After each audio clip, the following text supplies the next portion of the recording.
Sebuah patung di Desa Balong Jeruk, Kediri sedang menjadi sorotan di media sosial karena penampakannya. Patung yang menjadi tugu atau monumen di Desa Balong Jeruk itu dicurigai banyak netizen. Mulai dari penampilannya yang tidak menarik, hingga anggaran yang dikeluarkan. Menjawab rasa penasaran netizen, Kepala Desa setempat mengungkapkan proses pembuatan patung tugu macan putih tersebut. Patung macan itu berwarna hitam putih yang coraknya mirip zebra.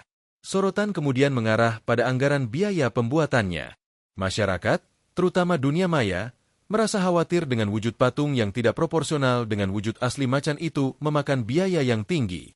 Terkait ini, Kepala Desa Balong Jeruk, Safi memastikan, seluruh biaya yang dikeluarkan untuk pembuatan patung selama 18 hari itu tidak menggunakan anggaran negara maupun dana desa.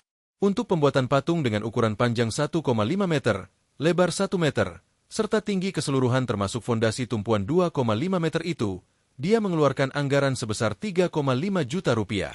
Jumlah tersebut sudah lengkap untuk keperluan pembelian material bangunan maupun ongkos pematungnya. Kepala desa mengaku sengaja tidak menggunakan uang pemerintah karena penggunaan dana desa hanya diperbolehkan untuk orientasi pada ketahanan pangan. Namun ternyata, hasil akhir pembuatan yang memakan waktu 18 hari itu jauh dari harapan, bahkan melenceng dari rencana awal gambaran patungnya. Patung tidak proporsional. Keberadaan sebuah patung macan di Desa Balong Jeruk, Kecamatan Kunjang, Kabupaten Kediri, Jawa Timur menyita perhatian publik, terutama di dunia maya. Bentuk patung macan hitam putih berukuran panjang 1,5 meter, lebar 1 meter, serta tinggi keseluruhan termasuk pondasi tumpuan 2,5 meter itu menjadi sorotan. Bentuk patung yang baru saja selesai pembangunan tersebut dianggap gagal menghadirkan sosok harimau karena tidak mewakili penampakan sebagaimana wujud realita harimau pada umumnya. Selain itu, bentuknya juga tidak proporsional. Lebih mirip gabungan dari hewan kuda Nil, zebra, dan tapir. Pandangan seniman. Namun demikian, tak sedikit yang mempunyai sudut pandang berbeda bahkan mengapresiasinya. Kubu ini memandangnya sebagai sebuah luapan ekspresi seni. Oleh sebab itu, pria yang akrab dengan sapaan Cakmat ini mengatakan, perlu ditinjau latar belakang dan fungsi pembuatan patung tersebut untuk mengetahui kejelasannya. Penjelasan Kepala Desa.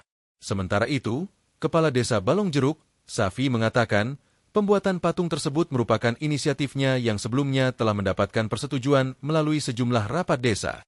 Safi mengatakan, niatan awal pembangunan patung tersebut cukup mulia karena untuk menjunjung tinggi legenda desa yang selama ini terpelihara secara turun-temurun melalui tutur lisan.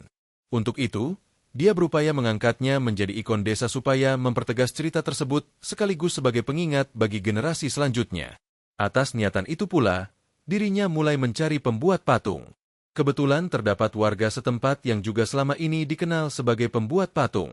Patung yang terbuat dari campuran besi dan semen tersebut mulai dikerjakan bulan lalu dan berhasil selesai dalam tenggat waktu 18 hari. Dia juga merasa kaget dengan hasil pembuat patung tersebut yang ternyata wujudnya jauh dari perencanaan awal. Meski demikian, dalam menyikapi viralnya patung tersebut, pihaknya tidak lantas gerah apalagi memarahi pembuat patungnya. Ia menganggap semuanya adalah masukan untuk pengembangan kemajuan desanya. Download Tribun X sekarang, menghadirkan lokal menjadi Indonesia.